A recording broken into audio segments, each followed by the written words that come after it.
ഒരു school യൂണിഫോമിൽ south ഇന്ത്യയിലെ പ്രധാനപ്പെട്ട 2 താരങ്ങളും കൂടി വന്ന ഒരു ഫസ്റ്റ് ലുക്ക് ഇപ്പോൾ ട്രെൻഡിങ് ആവുകയാണ്. ദുൽഖർ സൽമാനും പൂജ ഹെഗ്ഡെയും. ദുൽഖർ സൽമാൻ ആവട്ടെ ഒരു സ്കൂൾ യൂണിഫോമിലും പൂജ ഹെഗ്ഡെയും സ്കൂൾ യൂണിഫോമിൽ നിൽക്കുകയാണ്.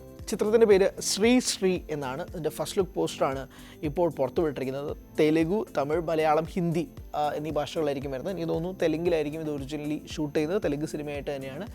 ബാക്കിയുള്ളതൊക്കെ ഡബ്ബായിട്ടായിരിക്കും പോകുന്നത്. രവി നിലാക്കുടിത്തിയാണ് ഈ ചിത്രത്തിൻ്റെ രചനയും സംവിധാനവും നിർവഹിക്കുന്നത്.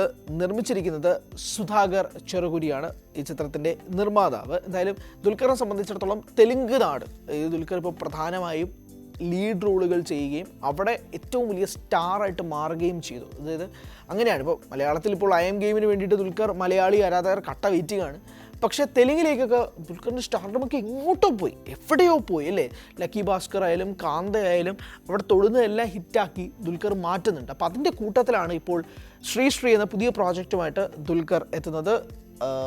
പൂജ ഹെഗ്ഡെയാണ് നായിക എത്തുന്നത്. അതിൻ്റെ caption love will spark again എന്ന് പറഞ്ഞുകൊണ്ടാണ് ഈ ചിത്രത്തിൻ്റെ ക്യാപ്ഷൻ പോകുന്നത്. SLV സിനിമാസാണ് നിർമ്മിക്കുന്നത്. ദുൽഖറിനെ സംബന്ധിച്ചിടത്തോളം തെലുങ്കിൽ ദുൽഖർ ഒരു പ്രോജക്റ്റ് അനൗൺസ് ചെയ്യുമ്പോൾ വലിയ ഹൈപ്പ് മാത്രമല്ല, വലിയ പ്രതീക്ഷ നൽകുന്ന ഒരു പ്രോജക്റ്റാണ്. ദുൽഖർ ചുമ്മാ തെലുങ്കിൽ പോയി ഒരു സിനിമ കമ്മിറ്റ് ചെയ്യില്ല എന്നുള്ളൊരു വിശ്വാസമുണ്ട്. ഇപ്പം കാന്തയാവട്ടെ റാണാ ദഗുപതിയുമായിട്ടൊരു പ്രൊഡക്ഷനും കൂടി ചേർന്നുകൊണ്ടാണ് ആ സിനിമ വന്നത്. അങ്ങനെ പല പ്രോജക്ട്സ് എടുത്ത് നോക്കുമ്പോൾ പോലും ദുൽഖർ വെറുതെ വരില്ല എന്നുള്ളൊരു പശ്ചാത്തലത്തിലാണ് ഇതും കൂടി എടുത്തു പറയേണ്ടത്. ദീക്ഷിത് ഷെട്ടിയാണ് ഈ ചിത്രത്തിലെ മറ്റൊരു പ്രധാനപ്പെട്ട വേഷം കൈകാര്യം ചെയ്യുന്നതെന്ന് മനസ്സിലാക്കുന്നു. വലിയ ബഡ്ജറ്റിൽ വലിയ ക്യാൻവാസിലാണ് ഈ ചിത്രം ഒരുക്കപ്പെടുന്നത്. 2026 തന്നെ തിയേറ്ററുകളിലേക്ക് എത്തും എന്നാണ് മനസ്സിലാക്കുന്നത്. കാരണം ഫസ്റ്റ് ലുക്ക് പോസ്റ്ററിലൂടെ അത് ഒരു 2026 റിലീസ് എന്ന് പറഞ്ഞ ഒരു താഴെ കൊടുത്തിട്ടുണ്ട്. സോ അതൊരു പ്രധാനപ്പെട്ട ഒരു പോയിൻ്റാണ്. GB പ്രകാശ് കുമാറാണ് ഈ ചിത്രത്തിൻ്റെ മ്യൂസിക് കൈകാര്യം ചെയ്തിരിക്കുന്നത്. ഇഷാൻ സക്സേനയാണ് ഈ ചിത്രത്തിൻ്റെ കോ പ്രൊഡക്ഷൻ കൈകാര്യം ചെയ്യുന്നത്. സോ ഇതാണ് നമുക്ക് ഈ സിനിമയും പ്രോജക്റ്റിനെയും പറ്റി പറയാനുള്ളത്. 2 പ്രോജക്ട്സിന് ദുൽഖറിൻ്റെ പടങ്ങൾ വെയിറ്റ് ചെയ്യണം. ഒന്ന് ഐ എം ഗെയിം, മറ്റൊന്ന് ആകാശം ലോകധാര.